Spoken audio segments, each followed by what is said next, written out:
In wilds beyond, they speak your name with reverence and regret. For none could tame our savage souls, yet you the challenge met. Under palest watch, you taught, we changed, base instincts were redeemed, a world you gave to bug and beast as they had never dreamed.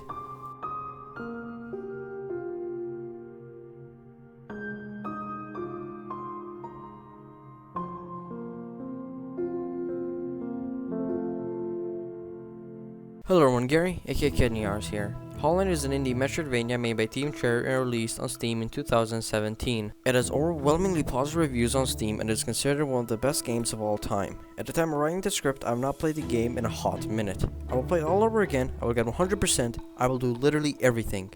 Even be Pantheon of Hollow Nest. Maybe. So, Hollow Knight is fucking amazing, man.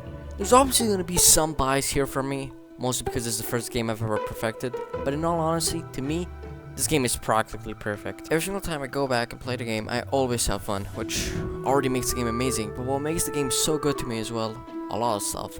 But one of the first things that comes to mind is the movement. The movement is smooth. It's incredibly smooth and responsive. At the beginning of the game, you only start with a single jump, which is simple.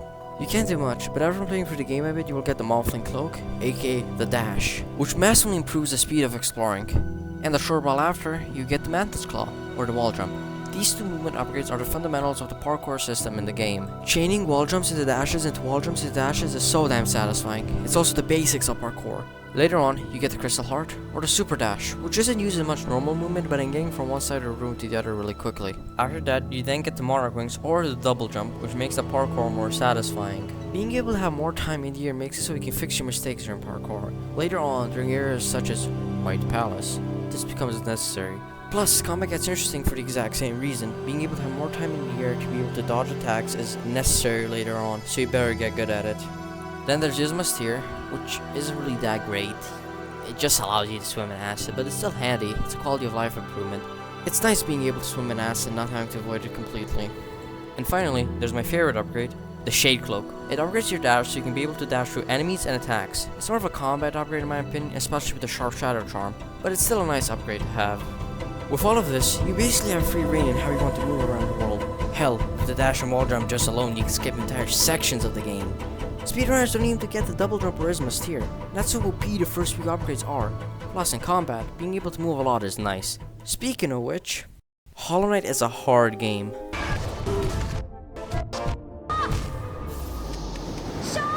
I mean, just look at my friend playing it. Ben asked me to. Get out! Hey guys, editing Gary here. I forgot to mention, go check out the guy. His name is Basil. I don't know how to pronounce it, but go check out his channel. It's really cool. He's got some interesting videos. So yeah, bye. As you can see, it's difficult, or he just sucks.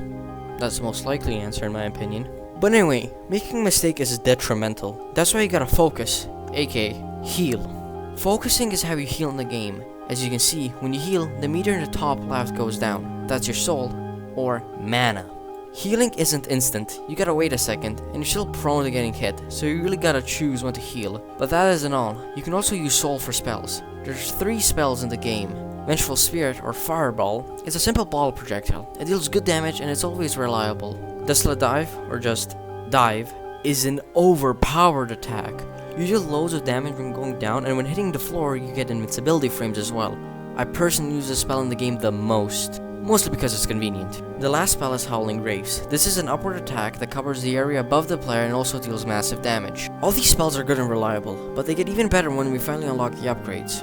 The upgraded version of Fireball is Shade Soul. Same thing, bigger, more damage, and blacker. Descending Dark, more damage, bigger effect, and cooler, and also blacker. And finally, Abyssal Shriek, more damage, bigger, and holy damn it looks sick, and also blacker. As you can see, the upgraded versions are just bigger, better, and blacker, as all things are. All these spells require 33 soul. Your soul gauge can go up to 100. Healing and spells only take 33 soul each, which means when maxed, you can at least get 3 heals or 3 attacks in. Later on, you get more space with your soul with Vessel Fragments, being able to go up to 200. Spells and souls aside, let's talk about the melee attack. The Nail. pretty basic. There's not much to talk about it. It just deals damage, gives soul. I forgot to mention you get soul with your melee attacks with the nail. But I guess the most interesting thing about the nail is that you can use it during parkour, aka doing pogos. You can bounce nails or enemies to get more height and reset your dash and double jump.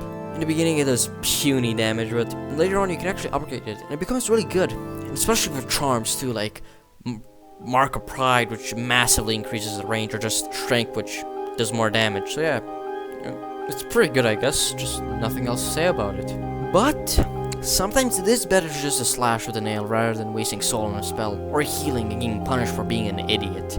Combat to me isn't that hard because of the enemies. Sometimes. It's more because I'm mesmerized by the beautiful backgrounds of the areas. Totally not coping here, you guys. The areas in Hollow Knight are diverse and beautiful. Most of the time I suck ass because I'm zoned out looking at the beauty of the areas. I'm not kidding. From the greenery and plants of Green Path, from the rain and buildings of City of Tears, can't forget the void and darkness of the ancient basin. All the areas are beautiful. Yes, even Deep Nest. They're diverse and also fun to navigate with many challenges. The only Negative. I can give to the areas is that most of the secrets are behind hidden walls, but after playing for so long, I basically memorized where every breakable wall is. Most of the time, the name of the areas fit the theme. The first area of the Forgotten Crossroads is the middle section of the map. It's linked to most of the areas of the game.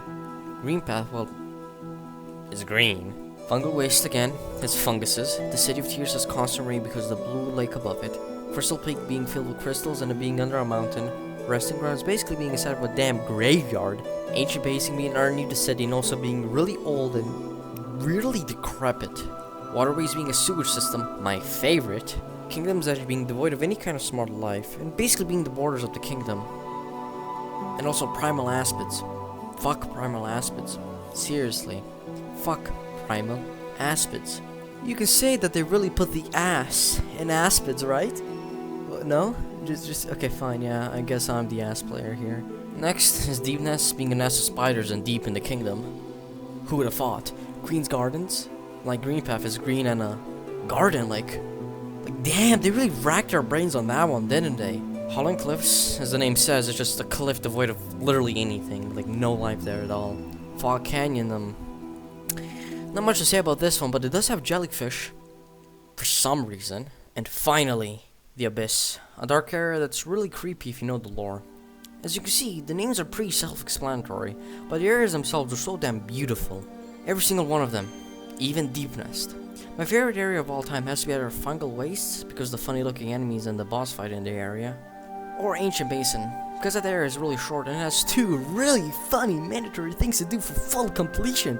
Paying a 3,000 Chio mortgage to a fountain, like man, I just love wasting my money on stupid things. And finding a secret wall at the end of a really long room, which also leads to a stank station, which, if you didn't know, are mandatory for full completion of the entire game, so yeah. But on a serious note, the ambience of Ancient Basin is like my favorite in the entire game. You can tell something went wrong.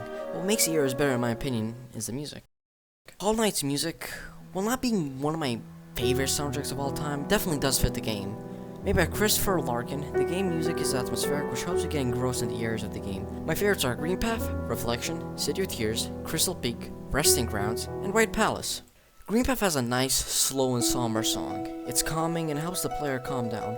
Entering a new area can be nerve-wracking for some, or exciting for others, but these things can make the player suck more. Not being focused can lead to more mistakes, and so having a nice, slow, calming tune helps the player focus more. It also fits with the greenery of Green Path, and also with the small, sort of cute bush monsters too.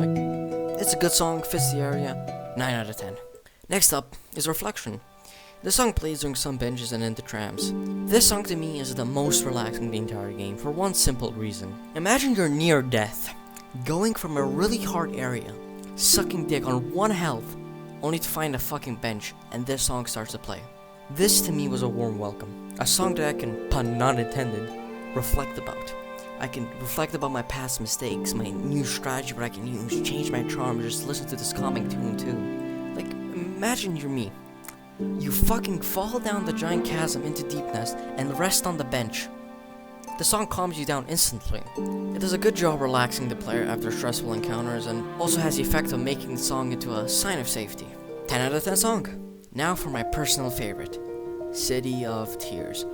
Oh my god, it's perfect. The piano, the humming, everything about it just fits. As in most of the songs in the soundtrack, but this one is just pure amazing. The song engrosses the player into the atmosphere of the city. The constant rain, combined with the song, makes for one hell of an experience. I, to this day, remember when I played the game for the first time, when I got to the first bench of City of Tears and saw the view of this song playing in the background. It's magical. It helped to make the dead kingdom of Hallownest somewhat alive. It truly does make the kingdom last eternal. 10 out of 10. Next up, Crystal Peak. The song is, well, sort of empty to me. The song is slow, really slow in fact, but it fits with the mines that is the Crystal Peak. Not much I can say about it that I haven't said about the rest. 7 out of 10. Next is Resting Grounds, which is also empty, but this one makes sense since the Resting Grounds is a cemetery. The slow and somber tone of the song helps relax the player and make them feel for the area and feel bad for the moths of Hallownest or whatever. I forgot the lore about it. Plus, it's especially relaxing after getting the dream nail and the location of the dreamers. Nice relaxing song to help the player relax after getting so much stuff open to them. 8 out of 10. Finally, White Palace. And well, it's amazing. The piano makes the old palace alive. I mean, before you enter it, the palace is destroyed but nothing remained. And now, with it reconstructed and this song playing, helps with the magical tone of the area. And the fact you're getting closer to Journey's End. Overall, amazing song. 8 out of 10. Now that I'm done with the areas, it's time for the bosses, which, oh boy. The bosses in Hollow Knight are hard, surprisingly, but they're designed well. They have no patterns, but they have small wind-up before every attack, so it's easy to dodge. They also have bangers of songs. Mantis Lords are one of the first bosses to leave an impression on me. First phase is any boss, easy. Then they both stood up, and the boss became a lot more harder. The theme I can't say much of, it's well known, but to me it's just alright, like a good 6 out of 10. The boss has a dash stab attack, a ground attack, and 2 projectiles they can shoot from the walls. Easy. Next is Hollow Knight. Yes, we're going straight to the final boss. The Hollow Knight is fucking tragic. It's designed amazingly, by the way. It's missing an arm. It's slow. Hell, it tries to kill itself during the fight. The boss is actively trying to help you, trying to kill the infection that's inside of it. And that makes the theme impactful too, which is slow, dreadful, and also somber, kind of tragic. It makes sense. It's like a Dark Souls boss. It's just, oh, they were once strong, but now they're a hollow husk, so they're easy. That's the final boss of Hollow Knight. Yeah, it's an easy fight, but it makes sense. Trapped in a chamber with disease weakening it for God knows how long. It just wants to die. Oh, that took a dark turn. But anyway, let's talk about a really hot and fan favorite burger guy. Grim is a fantastic boss. His theme is possibly my second favorite in the game. His boss fight is hard but addicting. Literally, I fought him so many times in God Home. It's insane.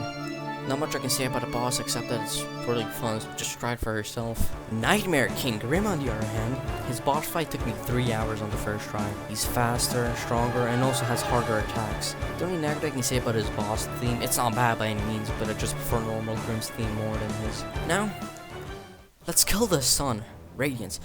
She's really hard, and also unfair sometimes. Like, when I recorded my fight with her, she did 3 sword wall attacks in a row, nothing else. Now, that's bullshit, but I still beat her because she's really easy to me. Her theme also imposes a sense of dread in me. I don't know why, but it's just a really intimidating song, which makes sense. She's the final boss of the game, and Absolute Radiance 2 is a really hard fight, so yeah, they did a good job of making her theme. Round of applause. Yeah, good boss fight. Now it's time for my favorite boss fight of all time. Imagine me fighting through Pantheon 4 for the first time, struggling to stay alive, fighting through the end, and seeing this. It scared the living shit out of me. The fact that music instantly played instead of a scream and also was grand and angelic was more terrifying than like a rock one like Grim or Radiance. Pure Vessel is by far my most favorite boss in the entire game and probably in gaming history. It's Hollow Knight but in its prime. 2 arms meaning 2 times more damage. It's faster. I can't possibly do this boss justice. Just simply play the game and fight it. Like seriously, good luck, you'll love it. Hollow Knight is a spectacular game from beginning to end. I enjoyed every second of it. The only thing I wish is I can play it all over again for the first time. No memory at all, to experience it all over again. I learned a lot from it. Most of that indie games are amazing, and Metroidvanias too are spectacular. So, I say on to you now, get Hollow Knight, support Team Cherry, and wait in anguish while waiting for Silksong. This has been Gary. See you all next time. Bye.